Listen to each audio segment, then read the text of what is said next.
আমি অন্য গল্পে যেতে চাই। হ্যাঁ। তো আমার জীবন এখন কেমন কাটছে? আমি শুনছিলাম যে সামনে অনেকগুলো সিনেমা রয়েছে তোমার, যে সিনেমা নিয়ে কাজ চলছে, অলরেডি কথা হয়েছে। দেখো শুটিং শুরু হবে। আমি কখনোই ওই যে আগে থেকে যে বলবো যে আমার হাতে অনেকগুলো ছবি আছে, 4-5টা ছবি সাইন করেছি, বা আমার কাছে অনেক স্ক্রিপ্ট আসে, আমি আসলে এত বাছি যে লাস্টে গিয়ে একটা ছবিও করা হয় না, এই সব আমি বলবো না। হয়তো এরকম অনেকের সাথেই হয় দেখে এসব কথা আমরা শুনতে পাই, কিন্তু আমার সাথে যেটা হয় যে আমার কাছে আসে খুব সিলেক্টিভ কাজ।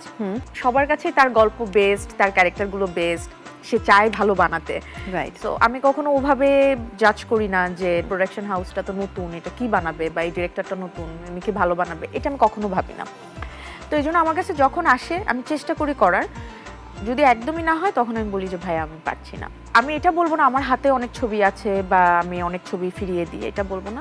গত 5 বছর ধরে আমার একটা প্ল্যানিং ছিল যে আমি আমার ক্যারিয়ারটাতে আমি এই ক্যারেক্টার করতে চাই, আমি আমাকে এইভাবে তৈরি করতে চাই, আমার অ্যাক্টিংয়ের এই ভেরিয়েশনগুলো আমি চাই। এটা আমার কিন্তু এখন প্ল্যানিং না, আমি 5 বছর ধরে এটা করে আসা, এবং আমি যেভাবে চেয়েছি আলহামদুলিল্লাহ এখন পর্যন্ত সেভাবেই চলছে।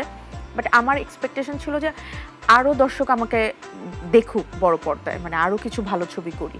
যেহেতু সংখ্যায় খুব কম ছবি, তো আমরা অনেক আর্টিস্ট, অনেক ভালো ভালো আর্টিস্ট আছেন, তো সবার কাছেই ঝুলিতেই একটা দুটো করে কাজ যায়, তো ওইভাবে আমারও কাজ আসে যখন তখন সংখ্যাটা একটু কমেই যায়। বাট এবার আমার যেটা ইচ্ছা যে এমন এমন আমি বলবো না যে প্রতি বছর আমার 2-3টা ছবি করার খুব প্ল্যানিং, সেটা না, বাট আমি এইটা চাই যে অ্যাটলিস্ট এভরি ইয়ারে আমার একটা করে সিনেমা আসুক। তাহলে কি হয়, দর্শক একটু ডিফারেন্ট ক্যারেক্টার আমাকে ক্যারেক্টারে দেখতে পেলো, কারণ আমার তো খুব কমার্শিয়াল কাজ করা হয় না।